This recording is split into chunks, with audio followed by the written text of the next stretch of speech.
Okay, so this is a slideshow presentation to highlight the key episodes, ideas, and discussion points of Huckleberry Finn during chapters 8 through 13. Chapter 8 is titled I Spare Miss Watson's Gym. And in this chapter, after discovering or hearing from Jim that Jim has run away, Huck uses the term low-down abolitionist to describe himself. Now, this is as much a reminder of Huck's basic belief system that he has accepted from society. He has been corrupted by this racist society, but not nearly as much as the other boys, in particular Tom. Towards the end of the chapter, Jim is speaking about his value, and he thinks that of himself as being worth $800. There's irony in this, and Mark Twain is satirizing the whole concept of ownership of people. Now, Jim's central wealth, as with all of us, is his freedom. He is a human being with dignity and freedom, and that is the greatest wealth that any of us can have.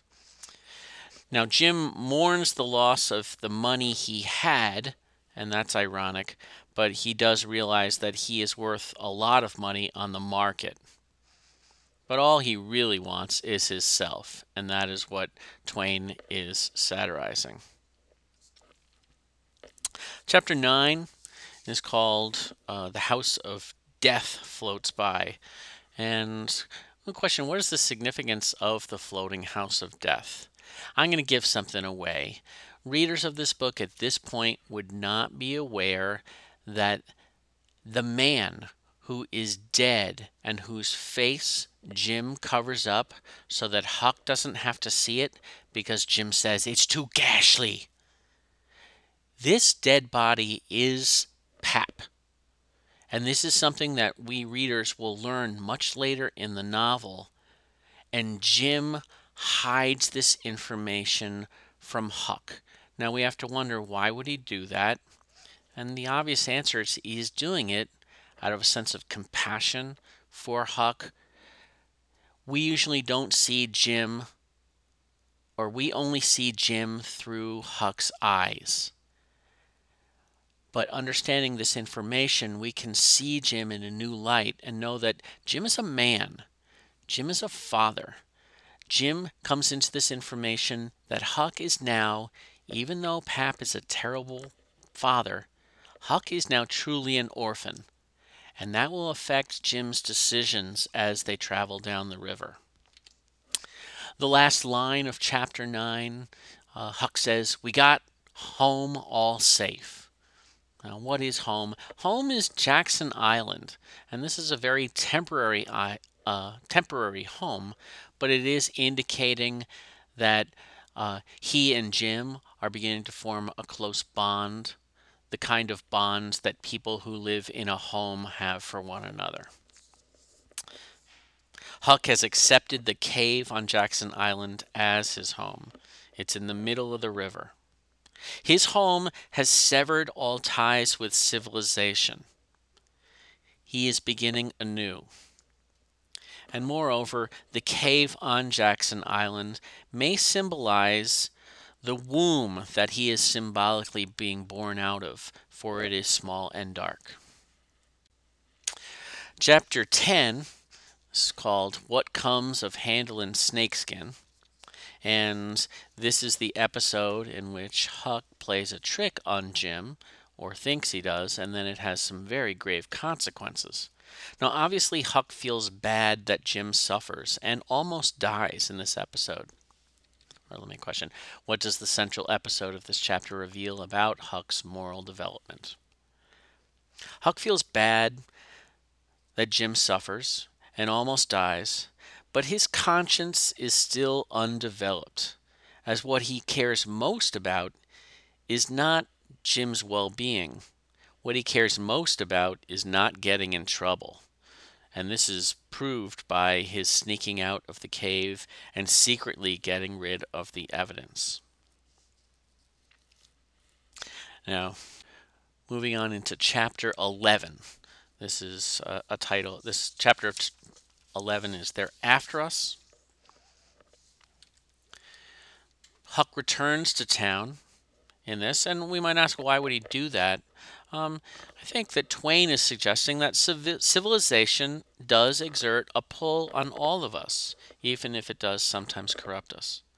And though the river is coming to symbolize peace and freedom for Huck, the river is surrounded on both sides by the world, and that peace and freedom is vulnerable also to the intrusion by man.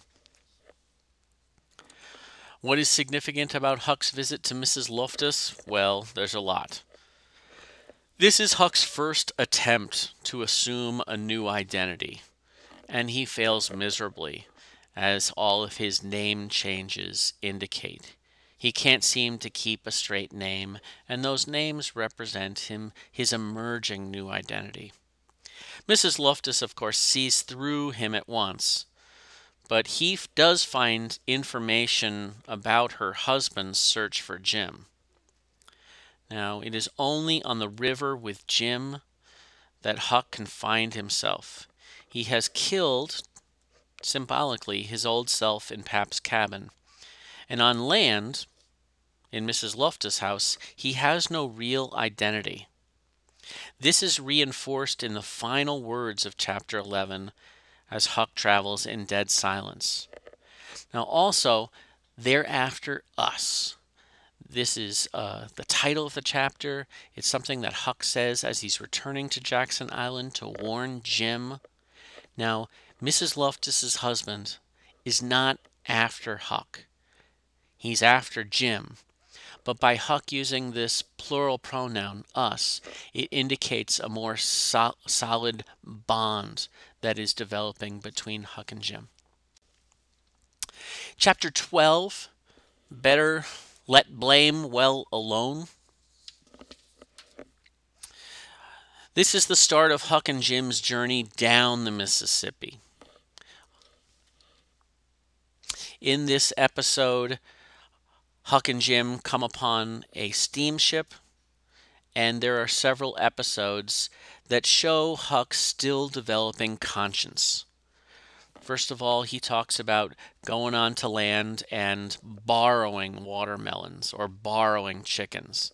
He can't quite come out and say that what he's doing is stealing because of the immaturity of his moral standing, his moral development. Now, the state of Huck's moral development is also explored in the episode where he wants Jim to risk danger to help him rescue the gang of murderers, Jim Turner and the rest. He wants to rescue them not because he thinks they're good people and they should have life.